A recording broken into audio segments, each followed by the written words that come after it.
Bernadette Care. Yes, got it.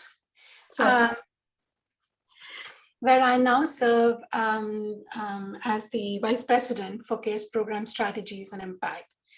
And as I work across multiple cultures, multiple contexts, geographies on several issues that Madhuvin mentioned in her introduction, one thing has been really clear to me in my long career of 33 years plus, over 54 countries now, that the world cannot progress. We cannot progress without shifting our mindset about addressing the gender gaps, especially for women to be able to recognize and achieve their full potential, their ability to contribute to any context, lead and make a decision and have a say. So there's no one formula, I would say, that I feel of how women should lead their lives. But to me, it is about respecting the choices that each woman makes for herself and her family. And the fact that every woman, as an individual, as a person, deserves the chance to realize her full potential. And as I was sort of reflecting, Shilpa, on some of these sort of thoughts, I was struck by sort of how opportune this conference is, when the world continues to be inspired and celebrate the work of Ela Bhatt, who recently passed away. She was a globally recognized Indian cooperative organizer and activist, a Gandhian, who founded the SEVA, the Self-Employed Women's Association of India, back in 1972. So I was really struck by how opportune this conference is when we think of ways that women have really shaped and changed the world.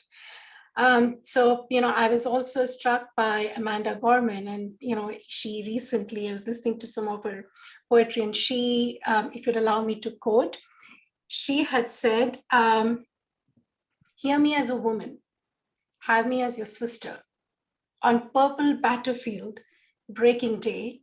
So I might say, our victory is just beginning. See me as a change. Say I'm a movement, that I am the year and I am the era of the women." So, some people say that we need to empower and strengthen women, but I say women are already strong. It's about changing the way we look at ourselves and the way world perceives us, our strength. And that's what I'm really excited to talk to all of you about, is the shifting mindsets. Thank you, Shilpa. That's great, Madhu, sorry. But like, there are a couple of things that when I'm hearing you, and that's something that's going on in my mind, is like when you talk about like your personal journey, or I look at my journey, or about the certain women that I know, it's like we all, like some of us have careers. Like, where you said the coming back from India, what are you going to be, doctor, engineer? The focus has always been about those technical aspects. And then the word term you use, potential. But in your experience, in your mindset, potential should not be just defined by what your technical skills are, who you are. Everybody has potential. So I don't know if you want to like take a couple minutes to talk about that, where every woman should understand that the inner strength, the inner beauty that she brings, everything has a meaning to. Absolutely, that's a great question, Shilpa. How does one describe potential? Because one, either we are socialized to think about, as you rightly said, potential as sort of being a very academic sort of, it's the success measure, right? But also, I think the reason why we don't sort of even look at our potential is because most women, because of how we are socialized, brought up in the culture, the context where women's own interest, aspirations, talent, skills, or choices are often deprioritized. So, till date, in many families across the world, not just India or US, will prioritize, for example, a boy's education over a girl's education, a boy's health over a girl's health. And therefore, what a boy's dreams and aspirations are and what a girl's dreams and aspirations are. So, to me, when we think of skills and talents and the potential, While growing up, several women perceive this as normal and do not voice or recognize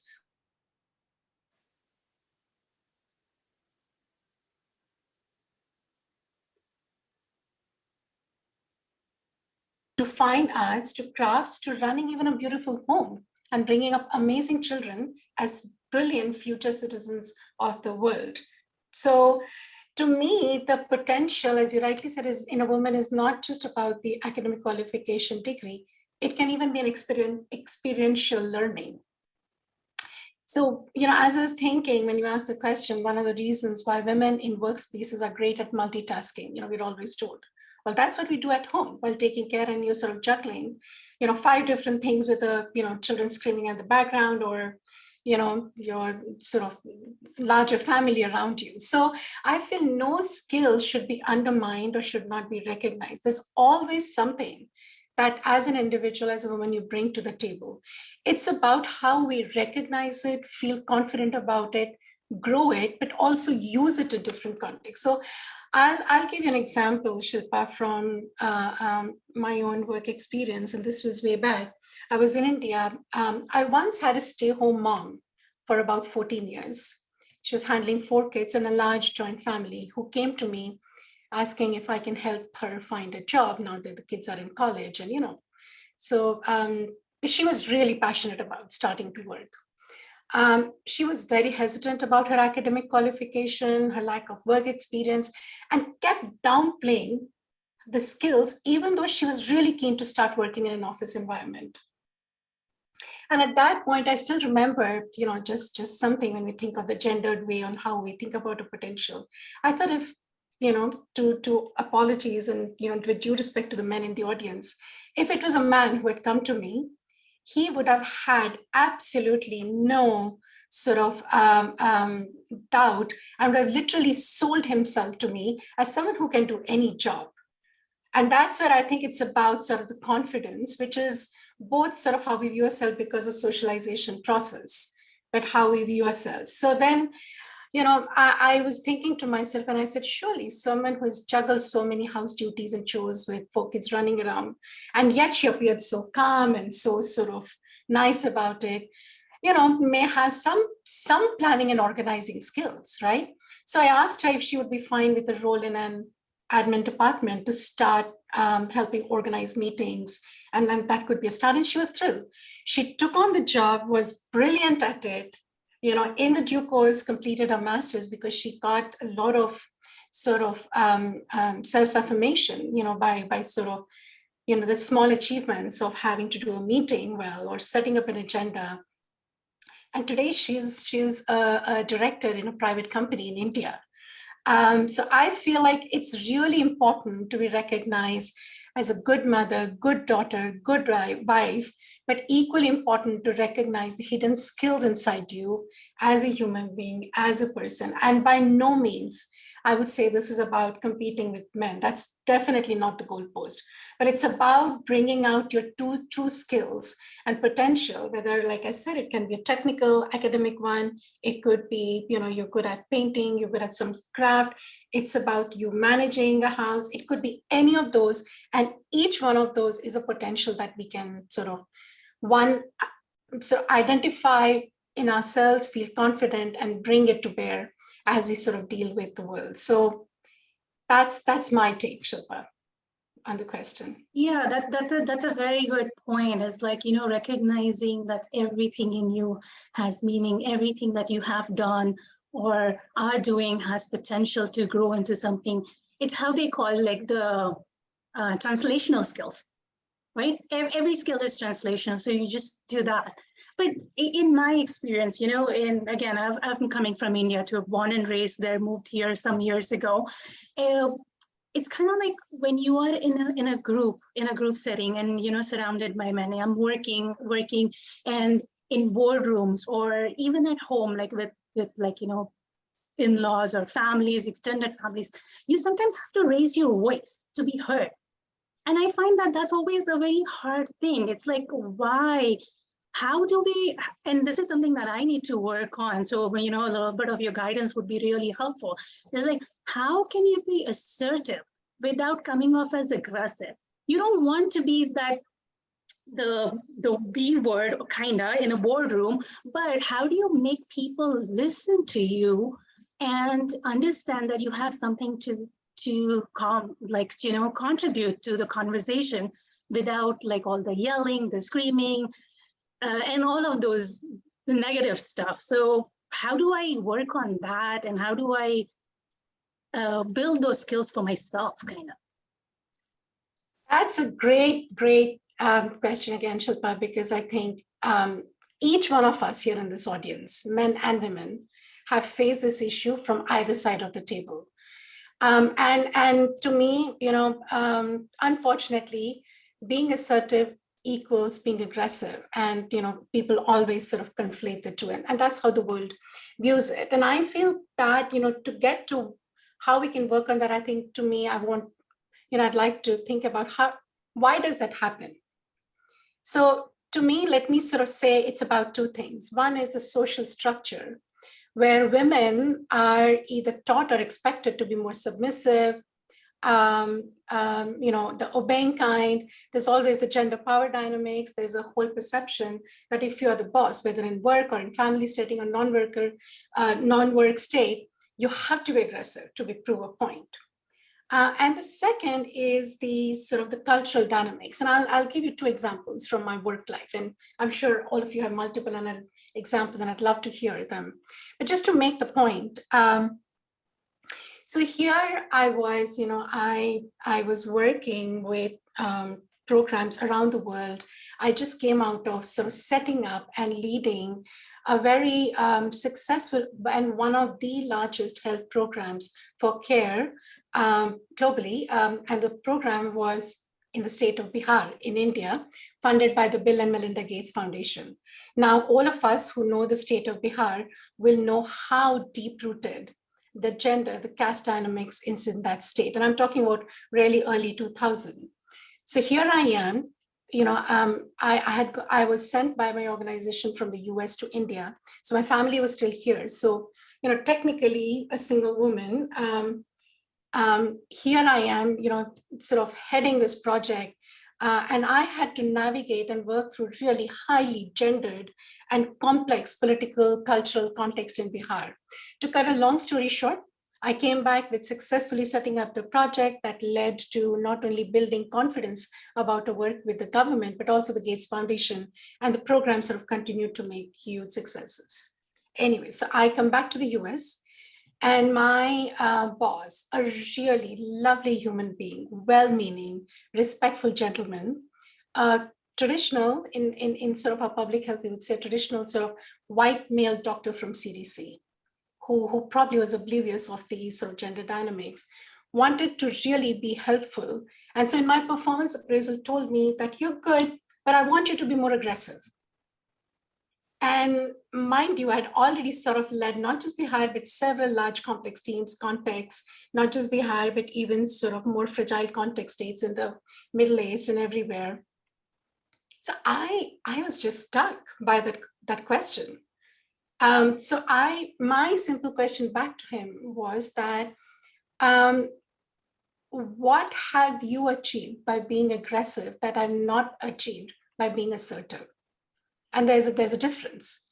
And it did make him think, because, to me, and we went on to have this conversation, that being assertive doesn't necessarily and should not translate into aggressive, but it's about making your point, making yourself heard, putting your opinion across in a very thoughtful manner, based with evidence and facts, and in a very constructive manner rather than a confrontational or overpowering and yelling manner. Because I don't think that sort of goes too far.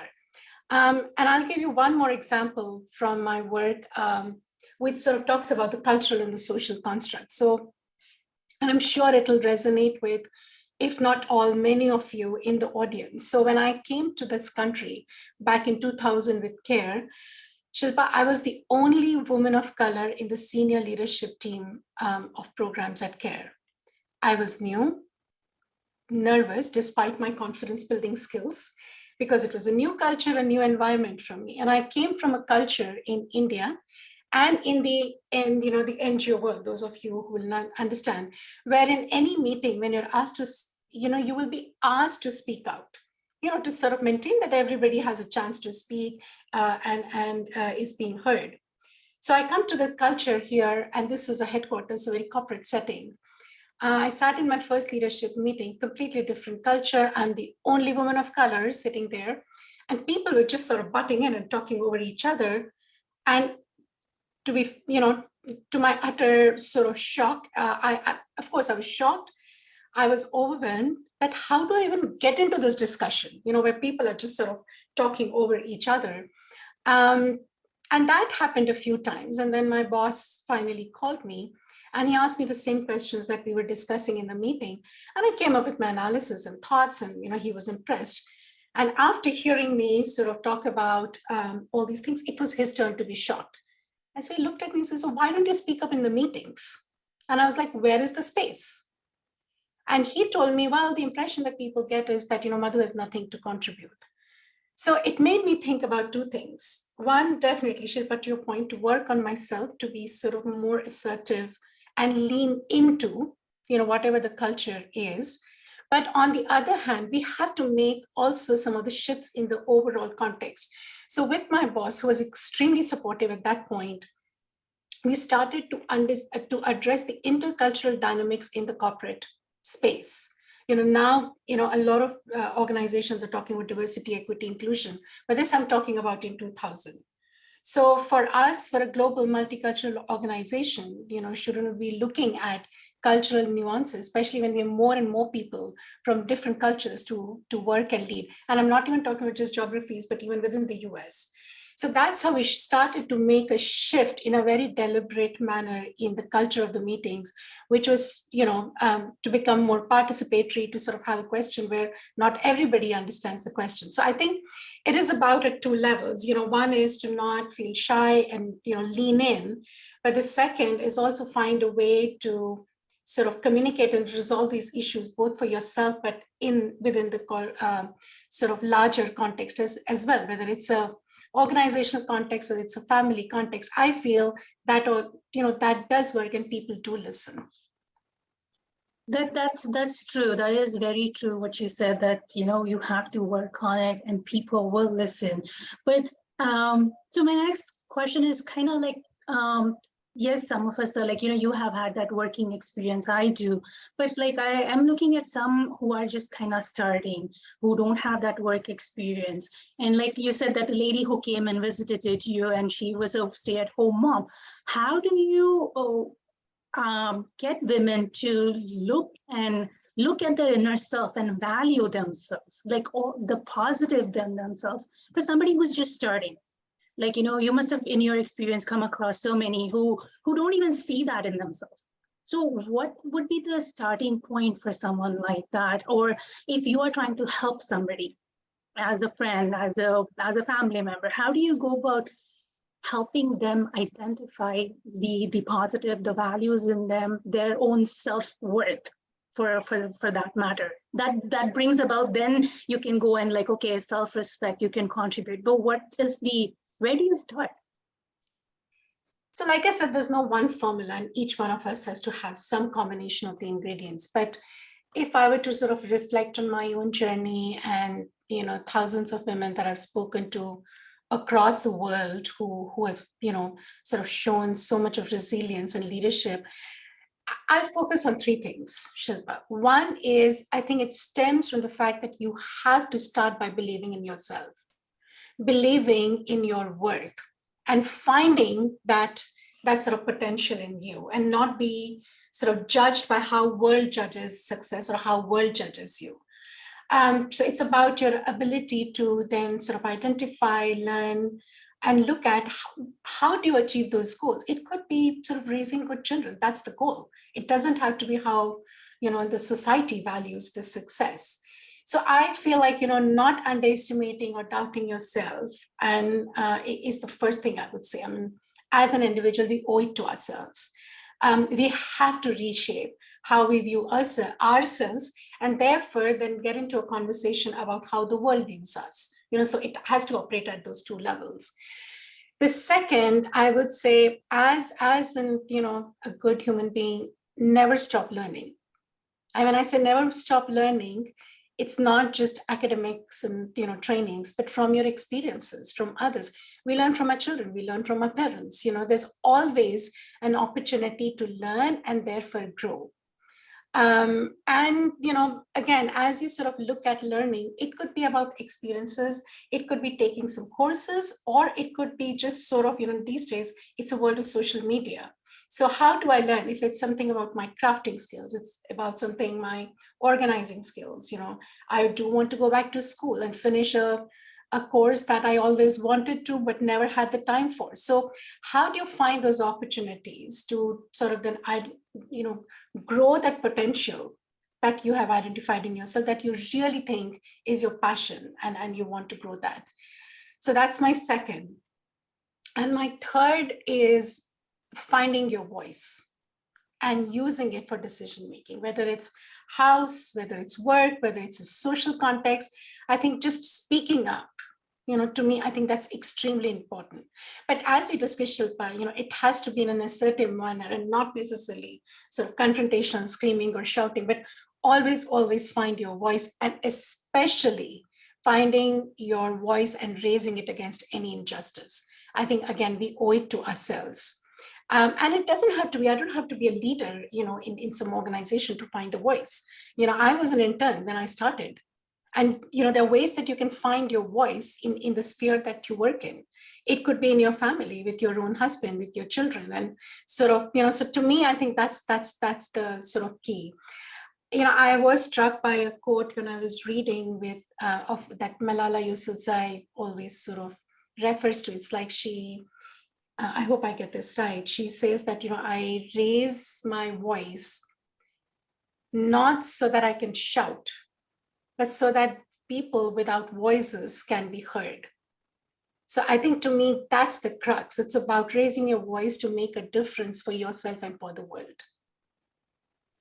Yeah, that's a good point, that it's not just for yourself. So that kind of brings me to my next question, is like women in general, we support each other in a lot of things, but there are also instances where we lack that, where we are not able to,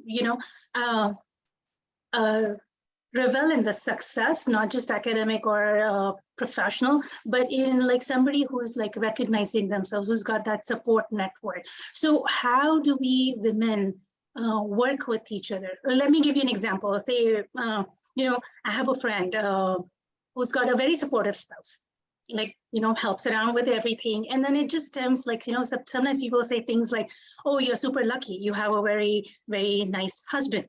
Or it could go the other way wrong. And, if a woman just sits down after dinner and the guy's doing the dishes, it's kind of like, it's construed as like, oh, who wears the pants in the house?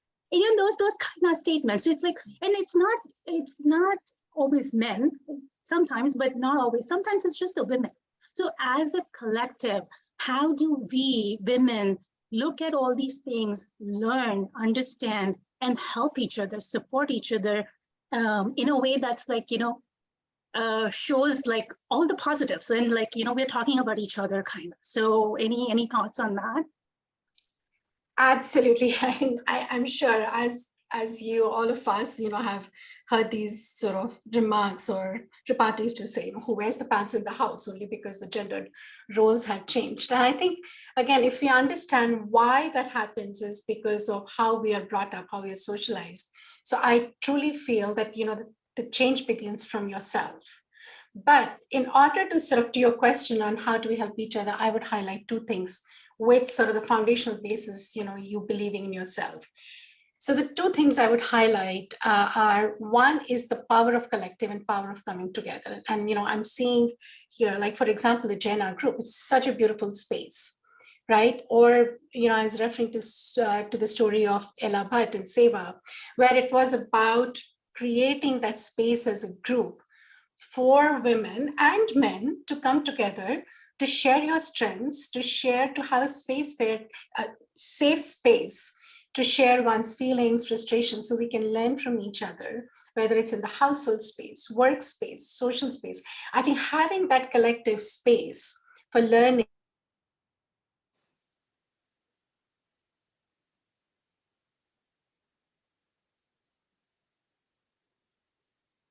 changing the way the society then views the gender dynamics and the gender roles. So how do you normalize, to your point, Shilpa, that it's okay, to for men to do the dishes and women to go out? And I have a whole personal story, but for the lack of time, interest of time, I wouldn't get into it.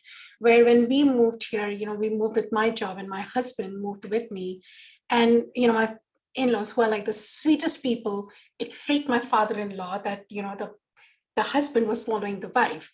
But my husband was like, well, she supported me, and it's my turn to support her. So how do you sort of work to bring that change, in this sort of the sphere? And that brings me to my second point, Shilpa. One is about the power of collective. The second is, how do we bring up our children? I think that is really critical for the future generation. How do we sort of talk to our sons and daughters with that right balance of values, raise our boys with the value of respecting girls and women, sharing chores, so that it becomes normal? By the time we move to the next generation, nobody has to ask these questions like you were asking. How do we sort of enlist and I'm saying, bringing in your father, your husband, your son, your friend as a supporter to support the voice and aspiration, because it's not a zero-sum game. It's not that for one to gain power, the other has to lose it. It's not a competition. So how do we sort of create that environment where we are raising our children with the right values, when we are having these conversations with our own sort of, not just women groups, but also enlisting, our supporters, like our fathers, our husbands, like I said, to really make that change. And build a community where we continue to come together, take care of each other, support, so that it's about sort of giving women a space to feel their own strength, tell their stories, both for individual and societal change. So in the interest of time, Shilpa, I'll stop here to say those are just some random thoughts, but would be very keen to hear what others' experiences are and anything they can add to this conversation. Thank you. That's great. Thank you so much, Madhu. We would like to open it up to you. I have had a few questions, so that we started this conversation with that. But if people have questions, if you want to raise your hand or if you want to put it in chat, please, you could choose to, if you want to turn on your video so we can see your faces, that would be awesome. But please go ahead if anybody has a question. Yes, please unmute yourself for asking the question so that you can ask the questions. I think Bakulaben had a question, so maybe we can start with Bakulaben. Yes, Bakulaben, please go ahead. I wish somebody would have told me all these things 50 years ago when I was new to this country, when I just, every step of the way, I had to struggle so much because I was so shy, and I just thought I couldn't speak proper English or whatever it was. It always stopped me. So I'm glad that now that all these things are out in open, we can all learn from that. Now, my personal question is, because I'm at the age where I'm always wondering, my mindsets are shifting. Is that because of my age, or is that because of the priority changes in my life? I think it's your wisdom and your experiences, Bakulaji. I don't think it's your age at all. It's all your experiences and the wisdom that is, I think, to me, you probably are inspiration for that kind of mindset shift. Somebody who's leading on those conversations within the household, within the communities. And I'm sure people look at you and respect you for that. Thank you. Anyone else who has question? Pramodabin, do you have some? You were going to say something, so. Oh, you want? I would like to ask a question. Unmute yourself.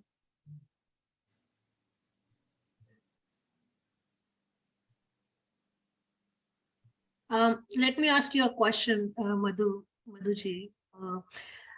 I understand everything that you said, right? But how do we bring that confidence or that inner strength? What are the tools that you will say we could use to do that? Because there's a difference when somebody is professional, and that is where the whole thing comes down to. even the professional people, sometimes somebody is really good and very strong, but somebody is not, and they cannot speak, like Baklabin just said that she couldn't in the beginning. So how do you develop that? What are the tools one can use to develop that inner strength or confidence? Thank you, Mamtaji. I don't think, again, I have a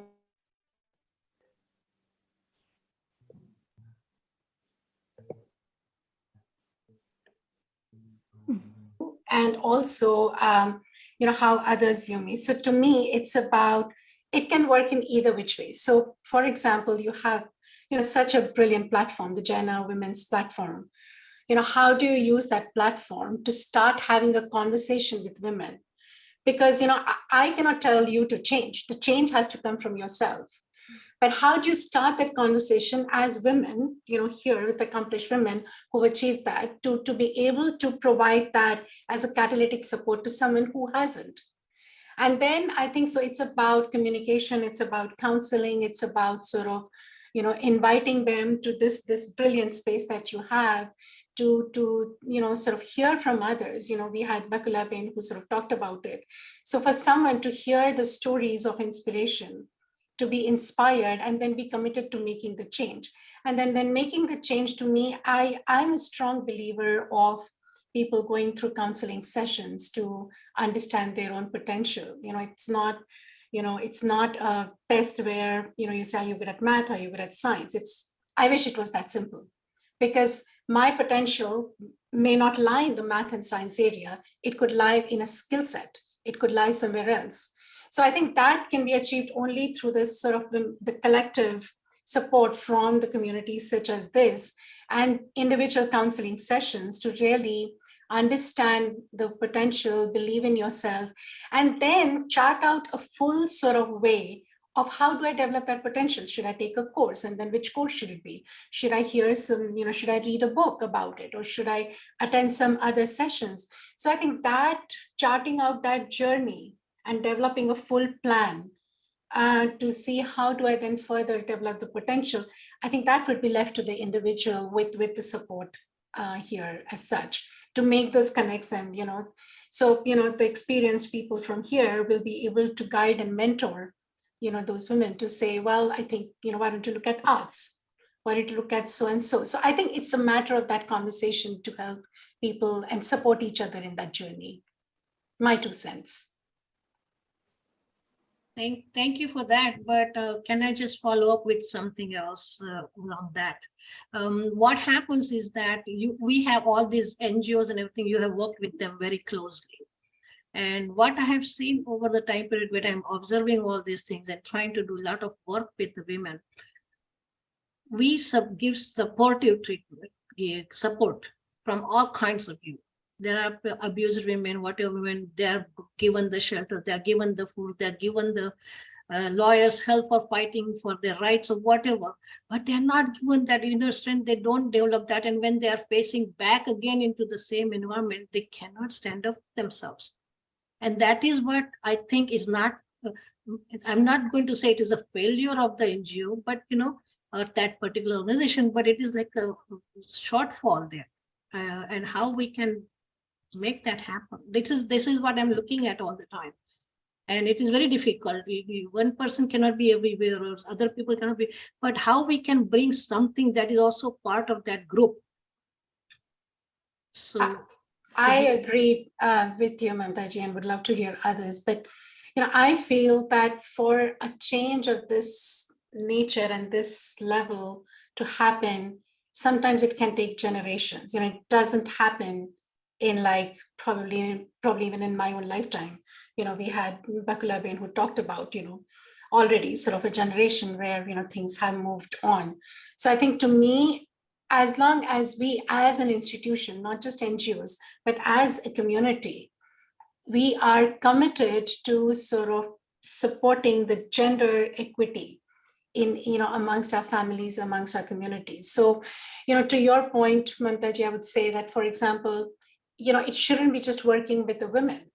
We have to equally work with the men. So when we run our programs in the communities, we not just have mothers groups or women's groups, we have men's groups.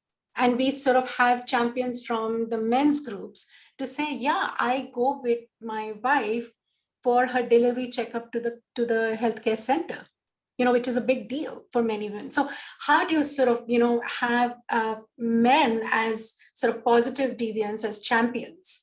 We also have mothers-in-law groups, in the communities, because those are other sort of key stakeholders that can sort of help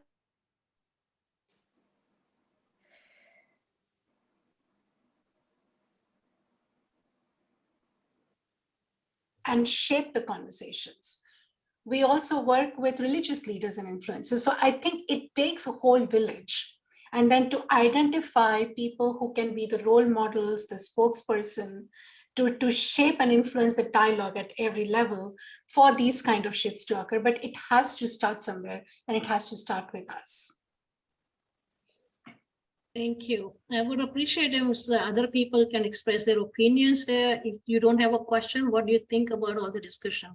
Because I'm sure most of the women have. Yes, Bakulabin, please go ahead. Yes, can I add some more things here Sure. from my own experience? Because I belong to a big national women's organization who is supposed to be 140 years old. And the name is American Association of University Women. And that was started in 1881. So the time was very different, but I can see so many things which are still consistently going on. Even though we are changing, we are moving from, way back somewhere to a modern time, but we still see the subtle things in the boys or men's head that we cannot change very easily.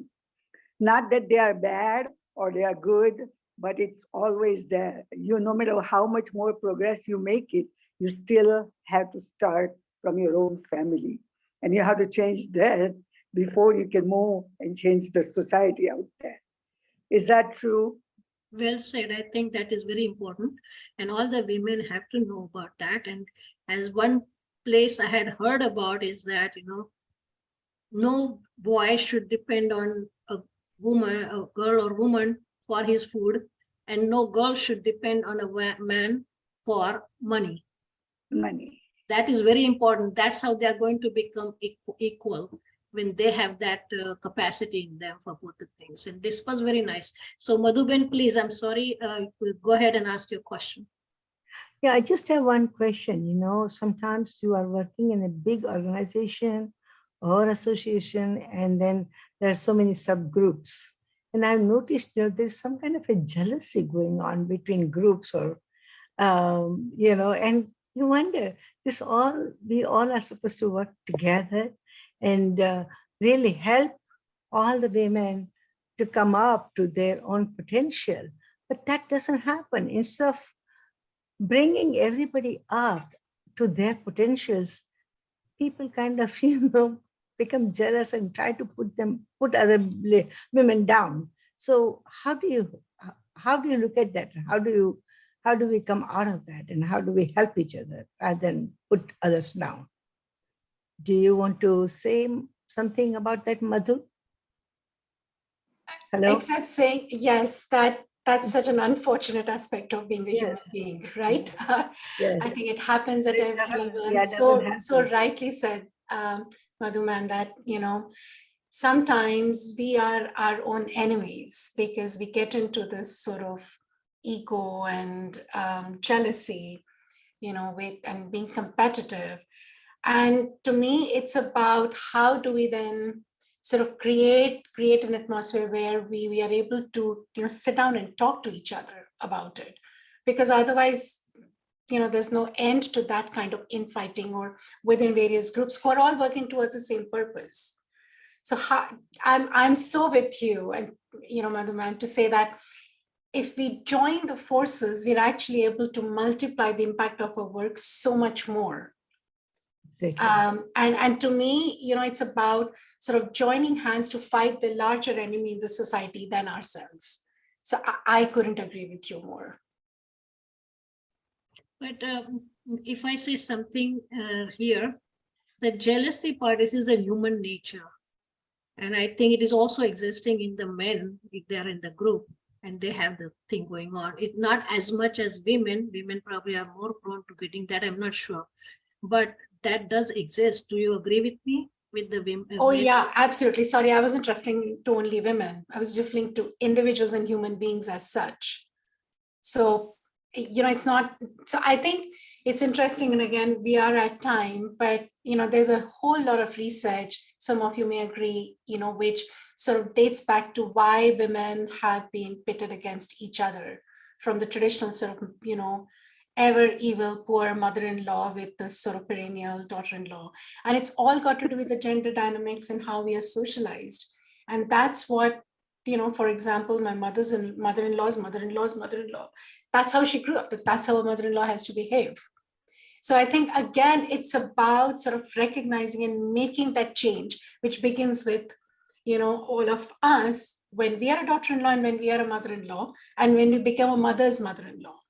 So, there is a reason, rather than sort of blaming each other as women for that. I think if we understand fundamentally why this power dynamics happen and how do we then resolve it.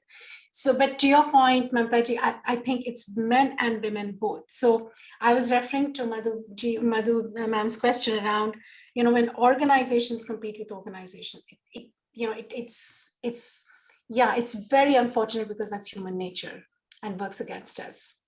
So that one, we cannot hold women to be responsible for doing. No. We just have to tell them that, what, this is not right, something that you should not do. Human Now, nature.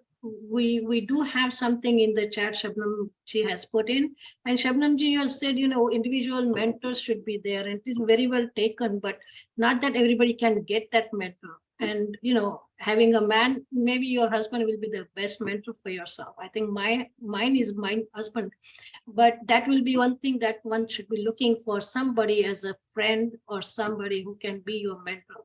Would you like to comment more on that one, Shabnam ji? Please feel free to speak.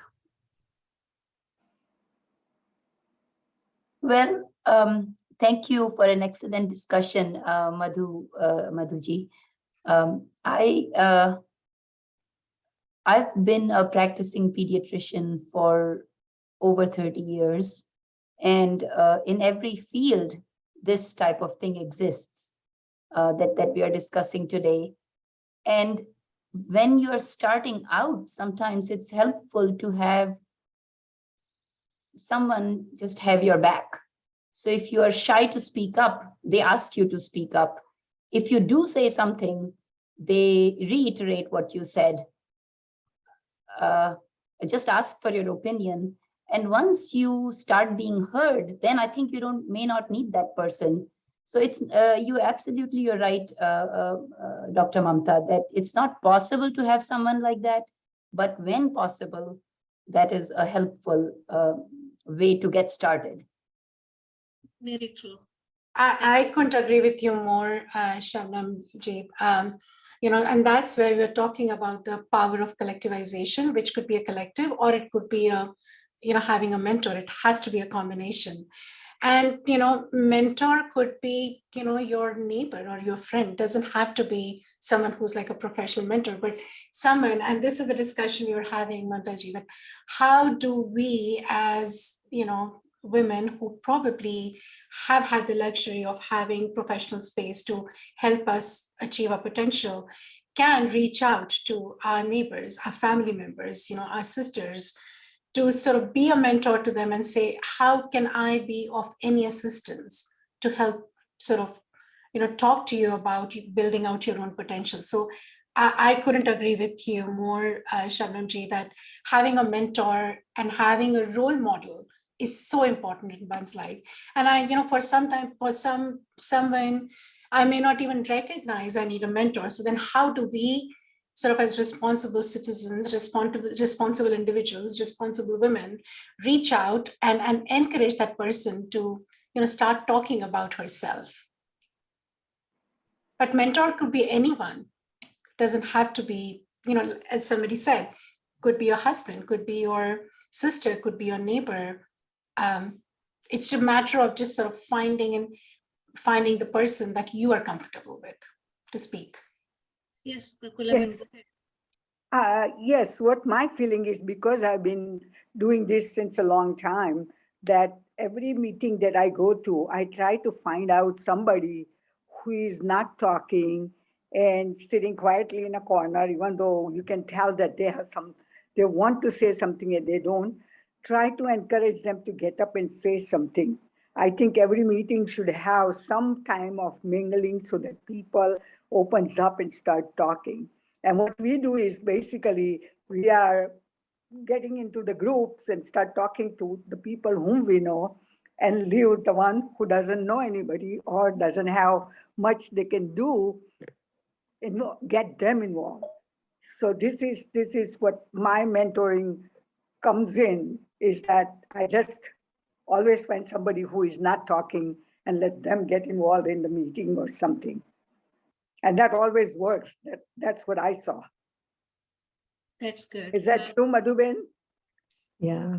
I would say- 500%. I think we all have to be sort of aware of our own, as we call, privileges and our own sort of, what we bring and how do we use that? How do we leverage that to encourage others?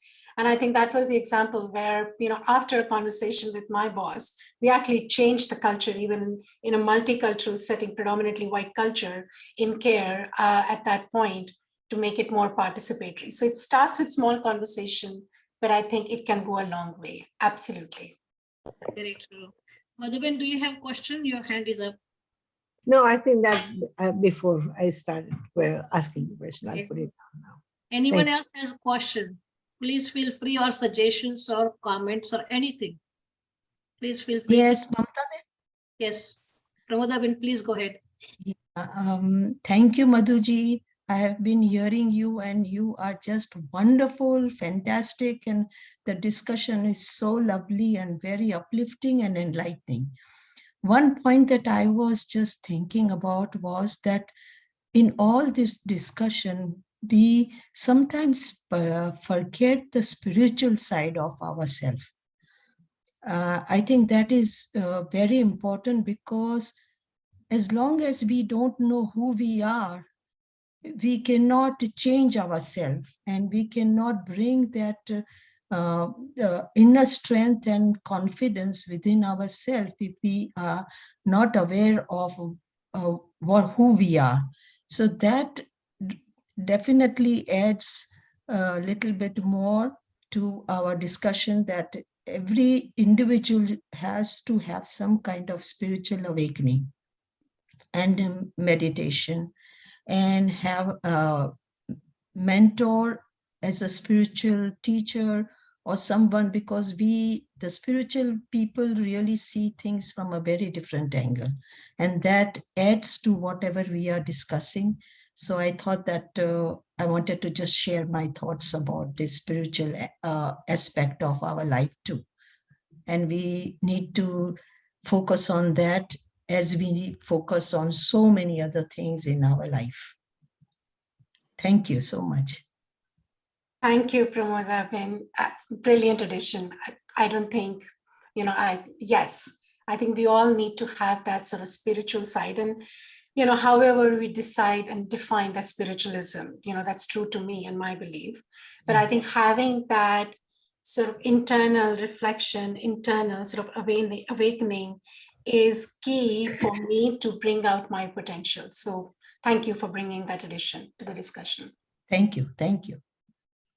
And somebody has said, Nina, that could you share insight about your conversation with your boss?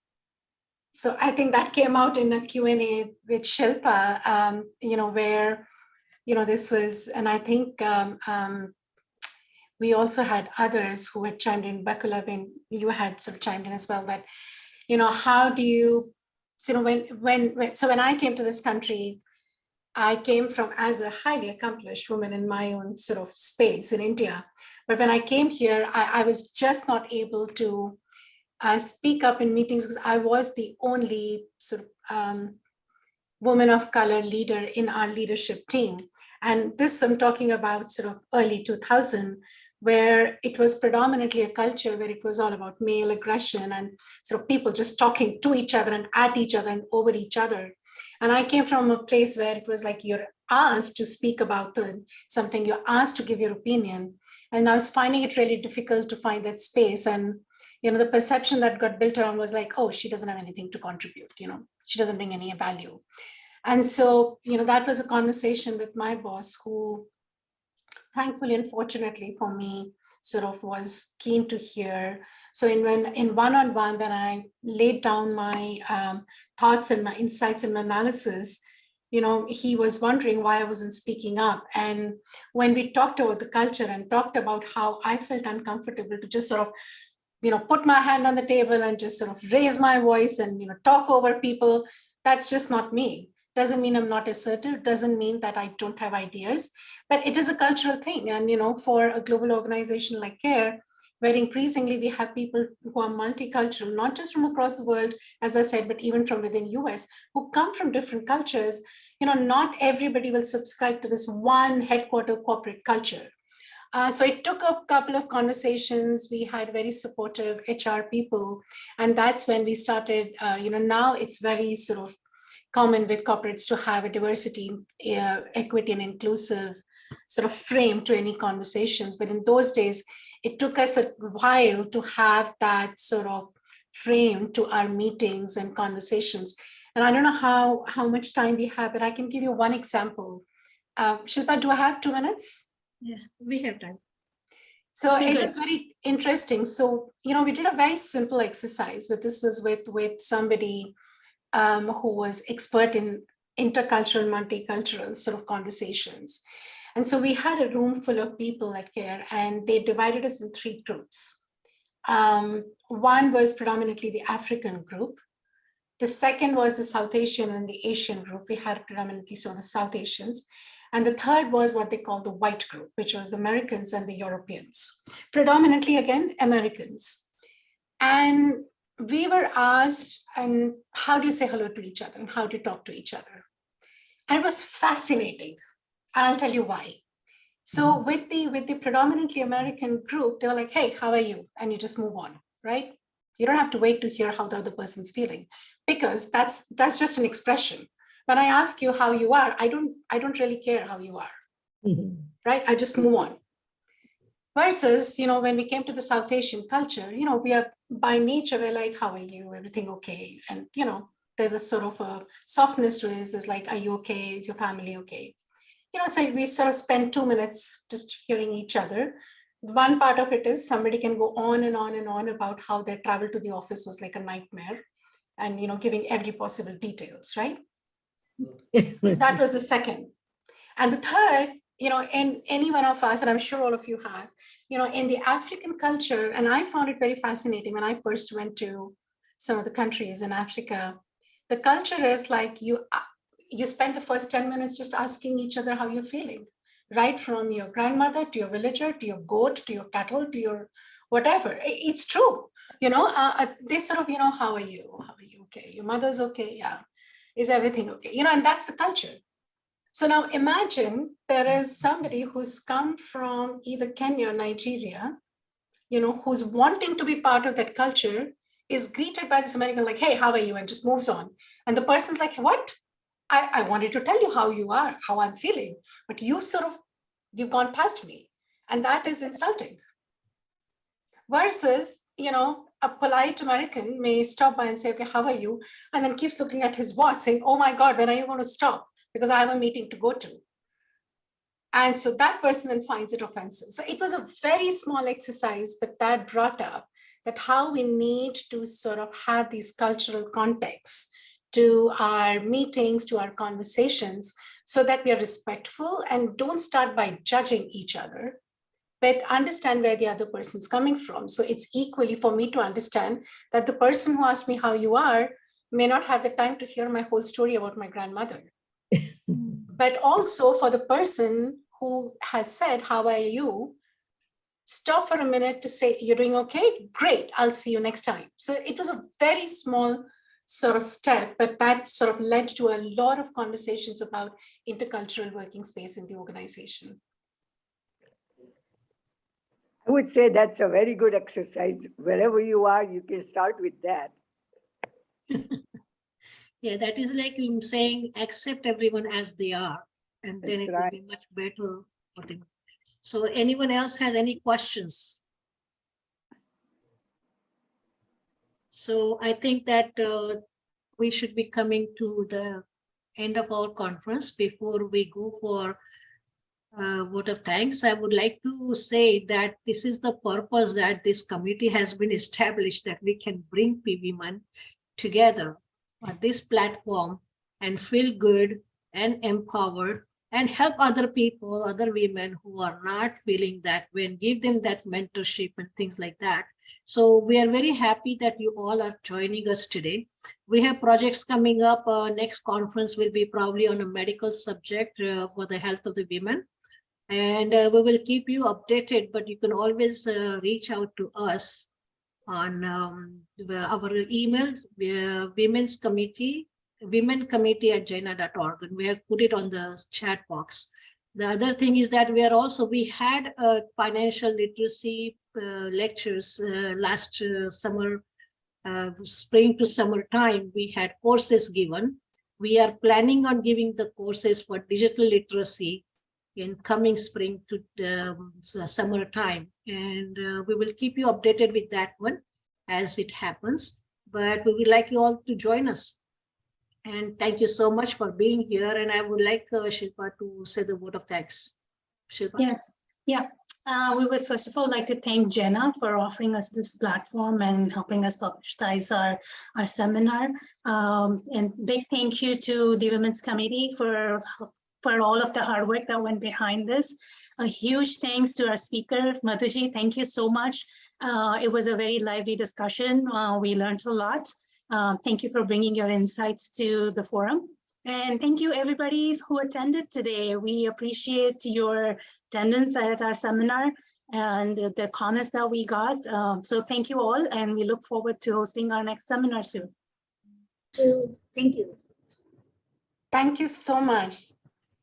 Thank you. Lovely to have this conversation with all of you. So huge thank to Jaina, Madhu ma'am, for you to first sort of approach me, and then of course working with Mamta ji, Shilpa ji, and everyone, and for all the audience for staying here and providing your own useful insights to this conversation. Thank you so much. If you want to get in touch with you, how do